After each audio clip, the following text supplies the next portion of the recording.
Hello again.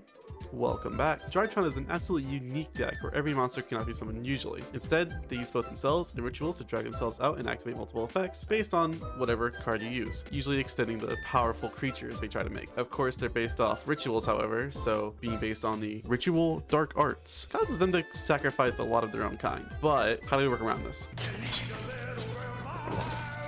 Drytron can respawn. If you activate a Drytron in the graveyard, whether than on the hand, field, or back at your mother's house, or this uncle's basement that you usually don't go into, you can use them to respawn a Drytron once per turn. Usually, any name has all these effects. You can use any of their effects once each. Yahoo! Now that we have a near infinite material farm, what do we use these for? I don't know. It's fine. We can explain the mess. Hey, real quickly, before this video starts, if you haven't subscribed yet, you probably should. If you give me the 250 subs before the end of August, I'll actually rip up an entire Ultimate Rare Gaga Magician. I will do it. Hello, welcome to Deck This Out. Deck This Out is a video where I tell you a shitty deck that I play that I think is funny. Today's video, Drytron. What do they do? Well, they ritual, I guess. Pretty simple thing that Drytron does. It's just like, if you've never played this deck in motion before, it's pretty simple to explain what they do. Every 1-star Drytron has the ability to summon itself from the hand or graveyard by attributing either a ritual in your hand or a Drytron in your hand or field and just pumping themselves out over and over repeatedly. All of them have unique effects when they're summoned. Some add ritual monsters to hand, some others add ritual spells, some of them just say fuck it, summon another fucking Drytron from your graveyard, but they're all designed to help rituals live and exist, specifically thanks to their ritual card, Meteonus Drytron, that just says ritual summon anything as long as it equals the attack value of that monster. You can use the materials on your field or hand. So let me give you a quick rundown of what the deck actually is achieving, the cards that are using to achieve it, and the run by down. Fuck it, we'll keep it in. Let's give a quick run by. So let me give you a quick run by. Obviously, you're playing Ash Blossom and Impermanence. It's pretty much the tax at this point for every deck design. We have 2 Diviners to sacrifice multiple different type of fairies from our deck, hands, or whatever. We have 3 Alpha Thuban. This is the one that on summon lets you add a ritual monster. We have a Beta. This one lets you add a Drytron that you banish to the graveyard again. Delta lets you draw 1 by revealing a ritual in your hand. Gamma lets you summon a second Drytron from your graveyard when it's summoned. And Zeta lets you add a ritual spell. Meteonus Dragonids is its main ritual monster, which lets you banish any amount of Drytrons that equal the attack value of a monster, and then pop that thing. We also have Quad Dragonids. That's just the back row hate. That's its purpose. He's pretty shiny though. I like him. We also have Benton, of course. This deck lives and breathes by Benton, just like adding infinite material to its hand. We also have Natasha. Natasha, once again, amazing card. Being both a pop, a banish, and then just a yoink when needed. You'll see that happen a lot with this card. Cyber Emergency lets you summon pretty much any light machine you want. Drytron Nova lets you special summon any Drytron from deck. Prospeed just to have a bit more consistency. Rice let you add a ritual monster from your deck to your hand. The field spell, Drytron Fafnir, just an amazing card that let you keep extending. Meteonus Drytron, we've already talked about how it's such a good card. And then the Spice, I like to call it. It's a Magic Key engine. A single Magic Key Mech Musket, a Battle Buster, and a Magic Key Unlocking. Magic Key Battle Buster lets you add the unlocking when it's summoned, and unlocking lets you do the amazing thing to negate a spell and trap on your opponent's side of the field. We also have a single Called by the Grave because I needed a slot. Extra deck's pretty boring when it compares to it. We have a Linkuriboh, a Relinquished Aniba, a Linguriboh, 1 Herald of Mirage Lights, 1 Dynamondo, 1 Axis Kotaker, 1 Underworld Goddess, 1 Fucho. You have 2 Fafnirs, Downward Magician, Beatrice, Zeus, Herald of Arclight, and Intis. Amazing extra. You usually just give a shit about the Intis and the Herald, and then sometimes you'll usually go into Alpha and Beta just to go into any of the names that you want to go into. It's a pretty nice deck though. I love it. What does the deck achieve? Well, let me show you. We'll start off the first skin going first.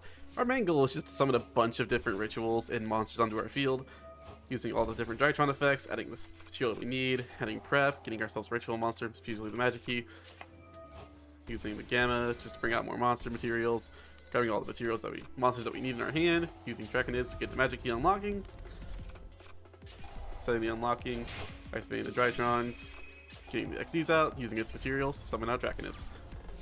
Pretty easy board to break through. We'll use Draconids to get rid of the rocket, they'll activate Accelerator.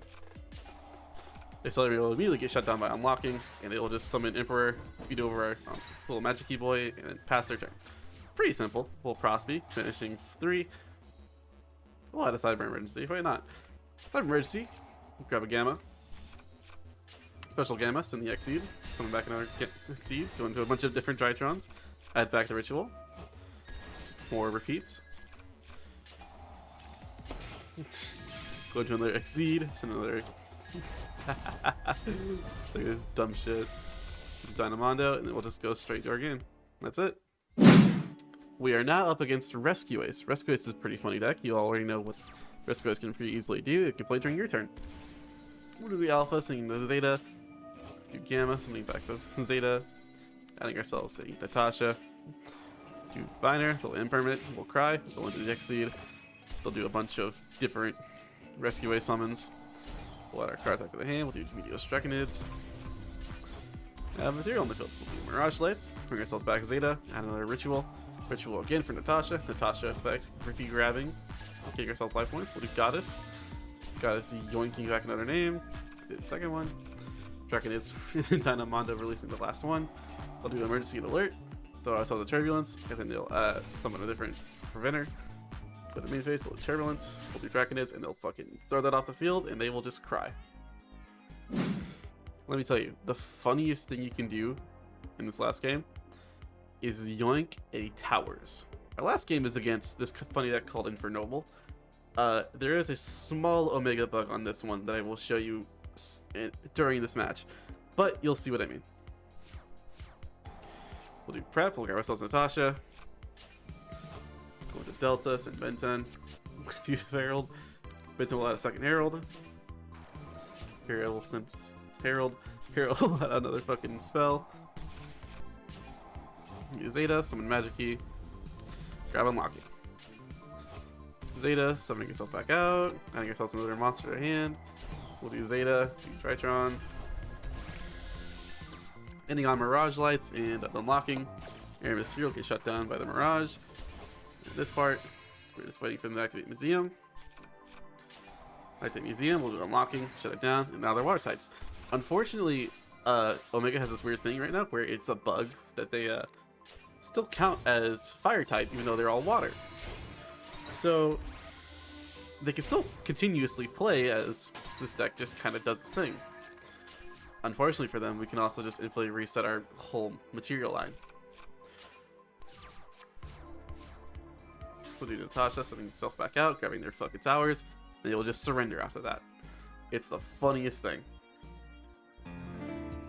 So once again, what does Drytron do? It yoinks your opponent's monsters, and it summons a bunch of rituals. It's a very nice deck. Unfortunately, it gets shut down, just immediately bullied by Droll and Lockbird. So if your opponent plays that, cry yourself to sleep. It's not worth it. Just give up, cry, shit, come, fuck. Was there any point to this video? Yes, I wanted to show you Drytron. Duh. Tune in next week where I tell you about why Pearly is the best rogue option, because it's meta.